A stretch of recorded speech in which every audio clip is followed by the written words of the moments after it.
What's going on, everybody? Thank you for tuning in to another exciting episode of MFC Garage. Today we're actually going to show you a pretty cool product. It's called the MFC Offroad Utili-Dock. It installs on top of your dash and it allows you to mount any type of 12-volt accessory onto there. The nice thing about this installation, it takes roughly 30 minutes and it includes a 12-volt USB solution for charging all of your accessories.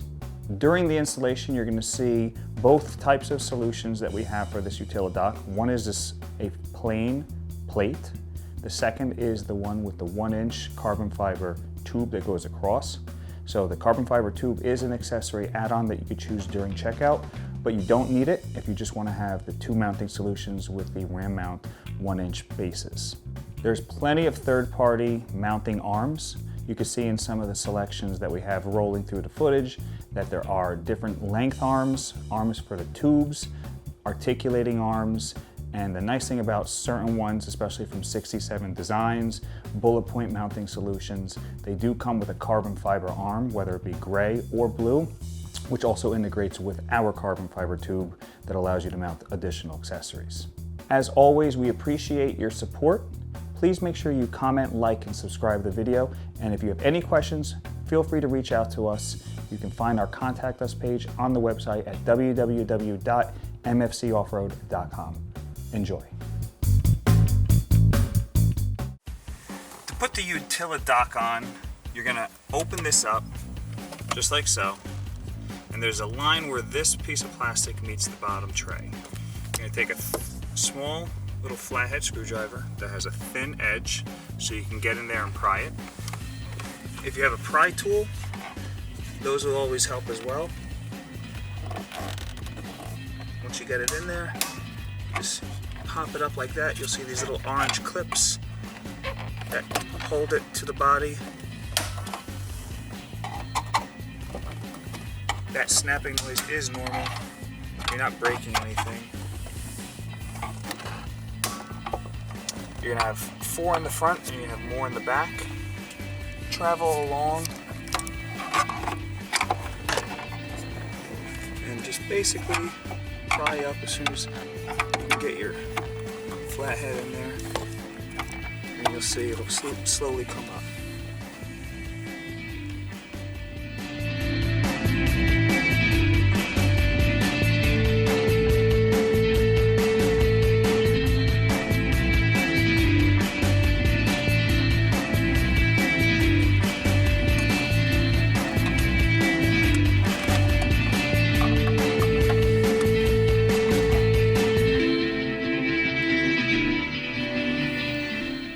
Now that we're done using the smaller one, we're going to use a much larger screwdriver.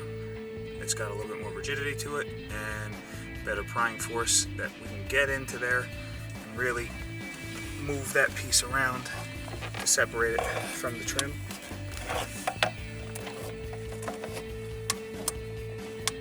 Just work its way around.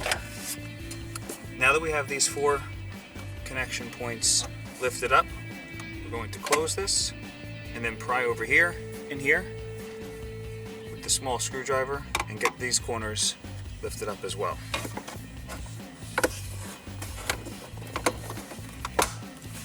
That was one.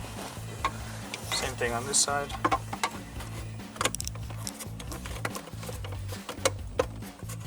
That's 2. Now we have pretty much the majority of all the plastic clips lifted up.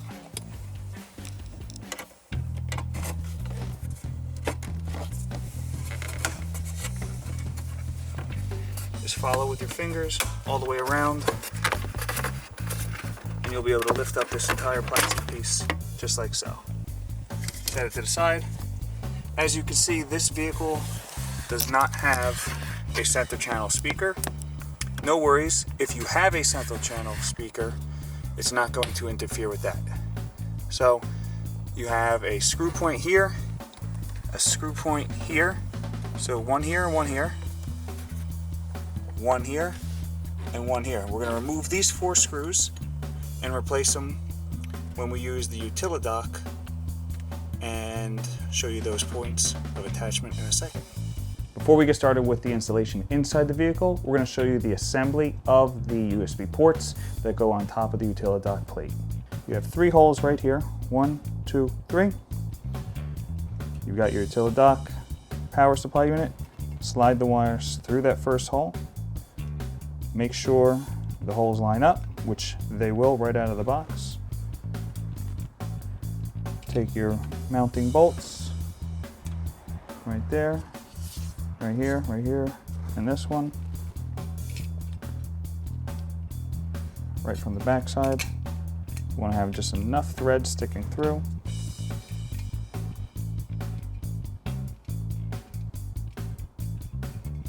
Put these nuts on there. You don't want to over crank it because it is plastic. Just want to make it nice and tight.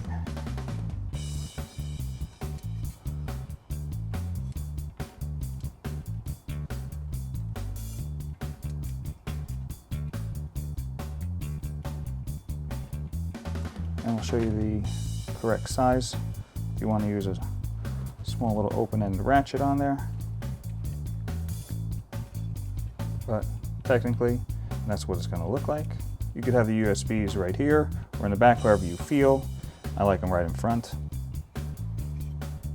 And then this will slide over and give it the finished look.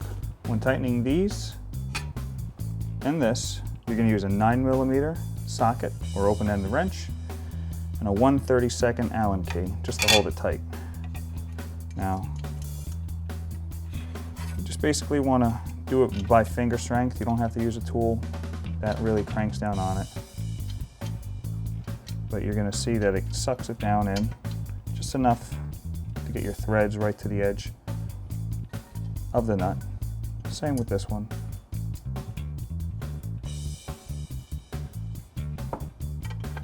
Just enough to suck the bolt down so it's recessed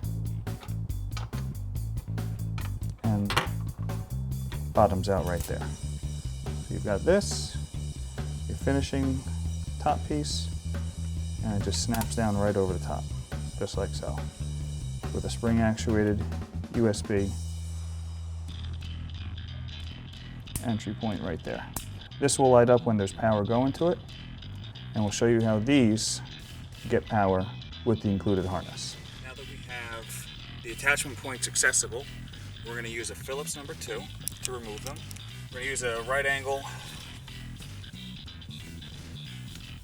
just because of clearance. You could do it with a small little nubby style Phillips head, but for the ease of installation purposes, we're going to show you how to do it with all the power tools.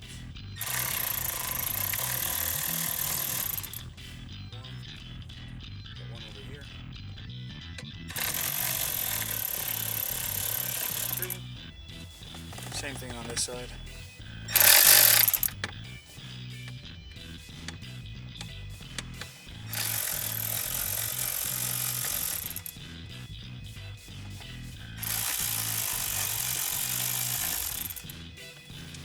These 4 will come out.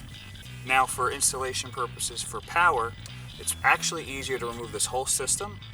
So you just pop this open. Inside here, there's a little rubber tray that you can remove. And underneath that tray is one small little Phillips head. Just get a little grip on that rubber tray. You'll be able to pull it out. Just like so. The screw is going to be right there. I'm just going to use brute power with my thumb and index just to get it in there.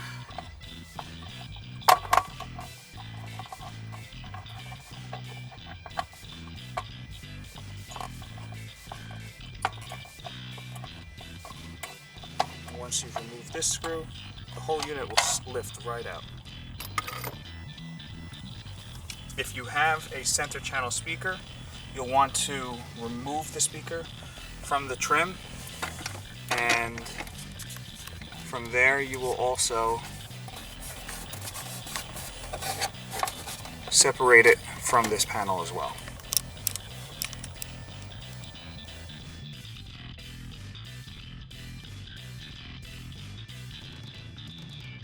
So with the included harness that we give you, One end has butt connects, the other end has a circular clip and the fuse tab attached.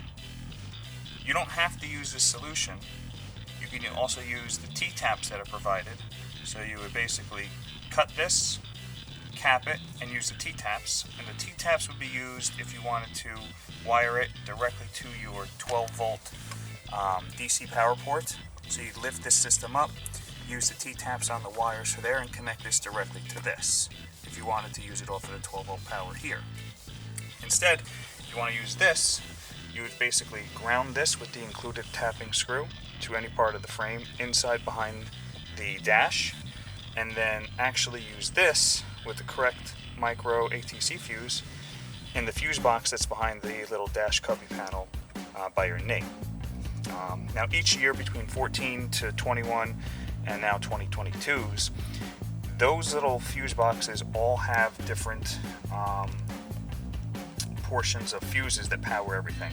So we're not going to show you how to tap it on there because each one is different depending on your trim level and what year you are, because it could be populated in different locations. So you're going to be required to check your user manual to see which ones are either a 12-volt constant or 12-volt accessory powered. We recommend accessory powered. This way this will turn off when your vehicle turns off, and there's no chance for you to actually drain your battery. So we recommend accessory, but you can do constant. It's not a problem. You just have to be mindful to actually disconnect accessories when the vehicle is off. So once again, you're going to use the micro ATC to the small little fuse panel by the left knee behind the little cubby panel, or you can use the T-taps that would be wired to the wiring that goes to the back side of this 12-volt socket. Now that this trim piece is removed, you have 100% access to wiring up your Utili-Dock power supply. Now what we recommend is using some type of fish snake for your wiring. Basically you can use a wire hanger, poke it all the way straight down here so it comes out by your feet, and at the top of it up here you're going to attach the wire and then just snake it all the way down, and we're going to do that in one quick second. Now that we have the wire, we can hold it in our left hand and your whole trim unit in the right. Keep this just like so and let it drop to this point where this locks in, and that allows you to go down. Just keep yourself a little bit of slack right here, but make sure you don't drop it because it would stink to actually have to fish that out again. Now we're going to take our Utili-Dock plate and make sure everything's nice and tight before we actually go to do the install. And we're going to use the included butt connects that are pre-installed with the red and black.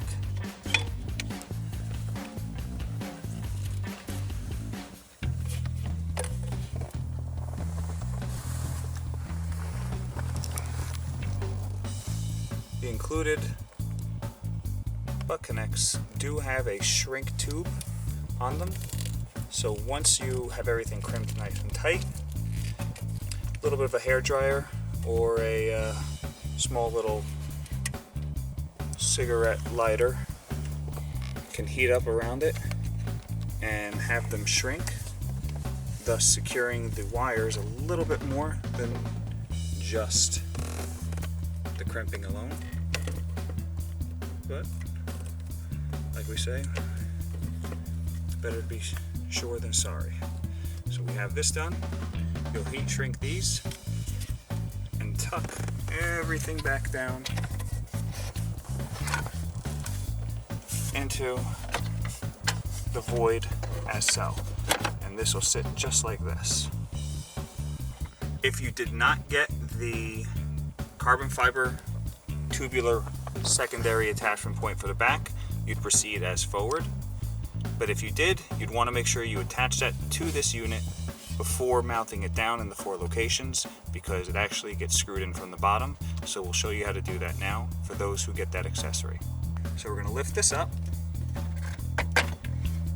and this hole right here, top right, and this hole right here, top left, we're going to actually mount the carbon fiber support rod to this system.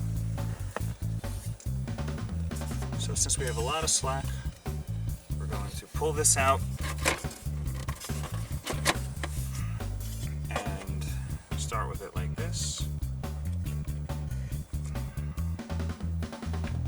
Put that right there, and this right here.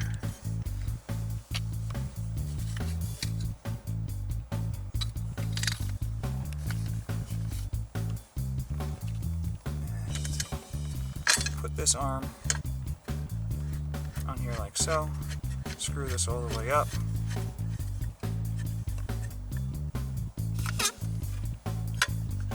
Same with over here. Make sure the holes line up.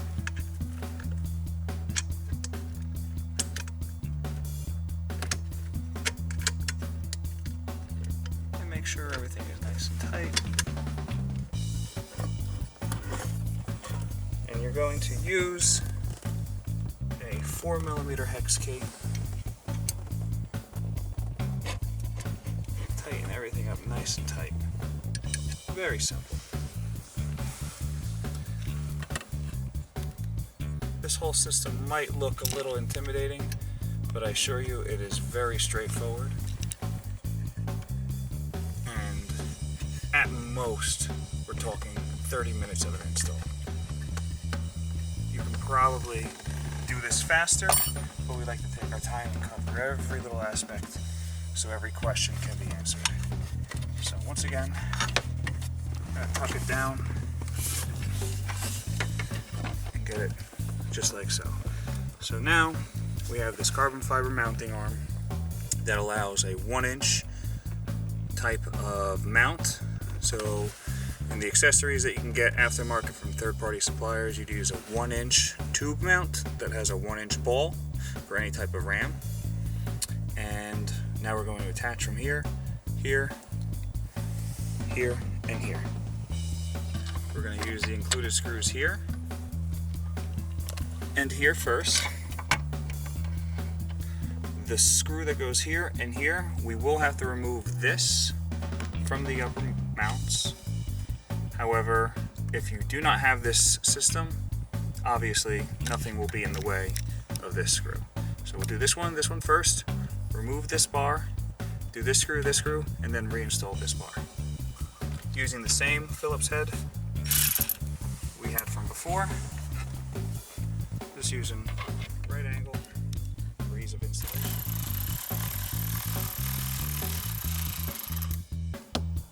That's one.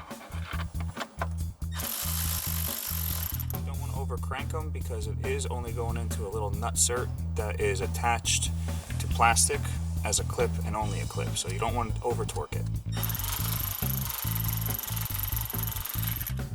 See what happens when you over torque it?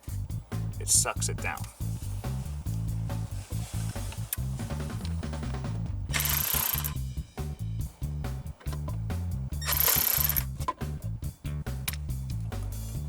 We're going to loosen these guys using that same 4mm Allen key.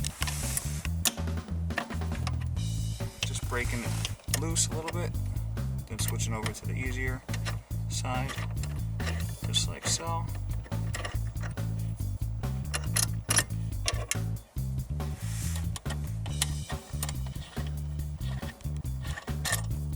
Just like so.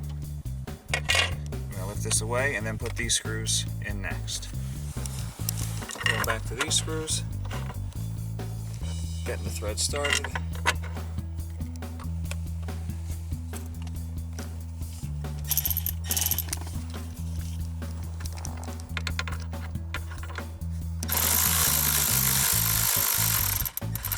You just want to have the head kiss the metal right here,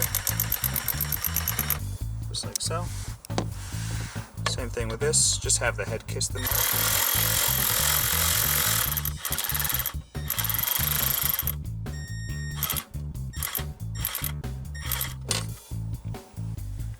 This mount back on.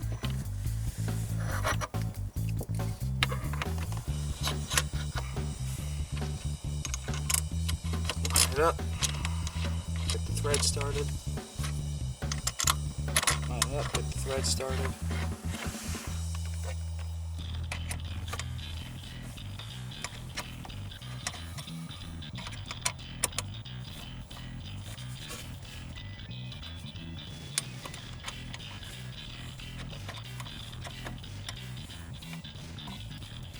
Just like so. Perfect. Now we're going to use these threaded holes for your ram mounts, and we're going to get a little suction going on as well. So with the included ram mounts, they use a 1-inch ball. Has the word ram. You could have it on the outside, on the inside, doesn't matter, but for consistency and OCD we will have them in the same position. So one is going to be on the outside on this side, and one is going to be on the outside on this side.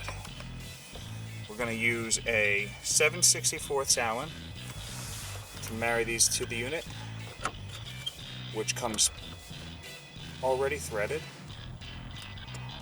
just like so.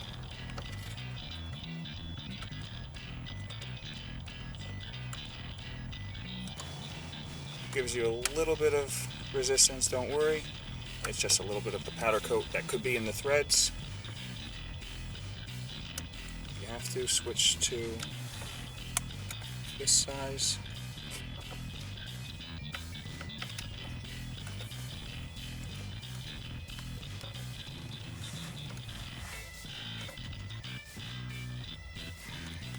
SAE is 7/64, or you could use the metric equivalent, which will be a little bit bigger and probably give you a little bit tighter fit going in.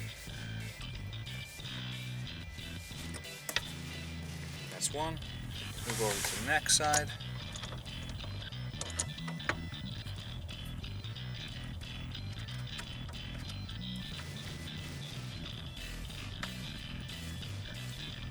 Slowly and steady.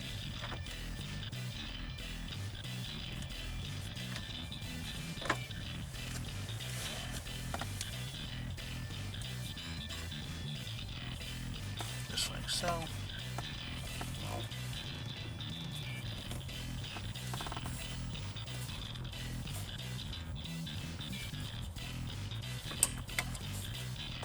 Nice and solid.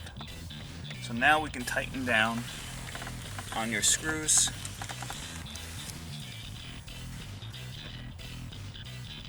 Right there. Move over to this one on the far right.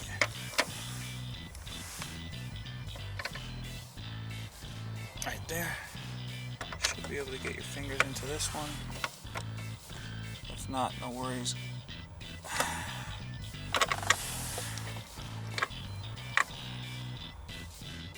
Very good. Now we'll show you how to attach any type of 1-inch ram ball mount. But don't let your excitement get ahead of you. You still got one more screw to put in. So make sure you find that center point and get that screw started. And then you can use your fingers like you did earlier, since it's such a tight quarter. And just screw this down. And I apologize if my fumbling makes you guys go crazy on the other end of the YouTube watching this video.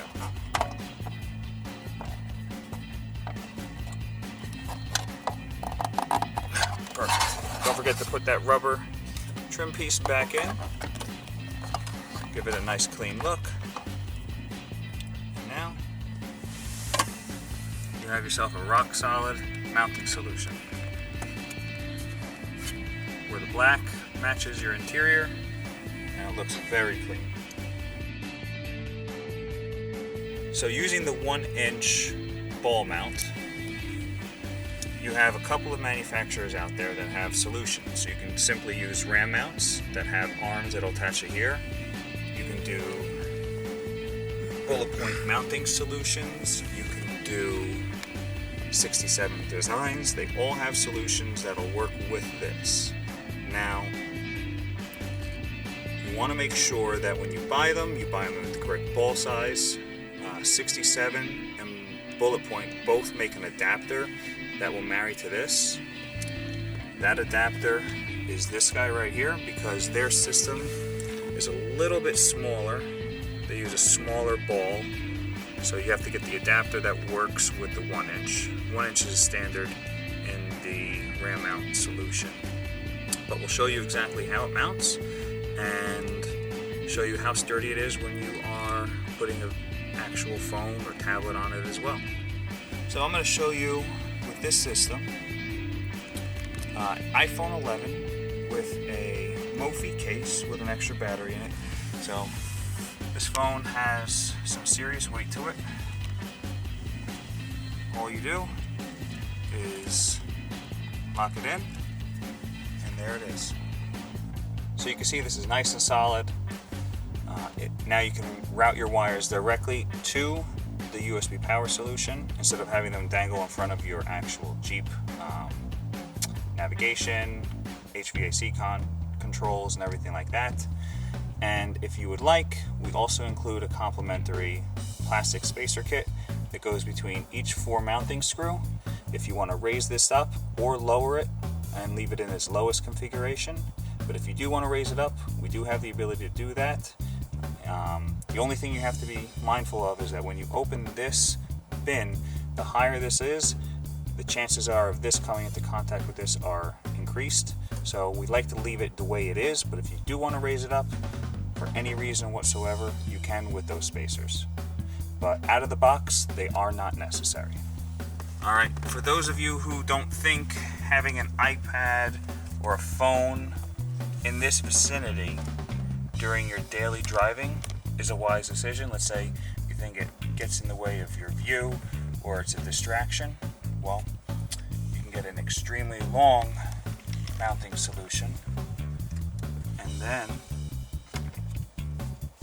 just set yourself up to have it just like so. So now your phone is not up here, but it's down here, out of view.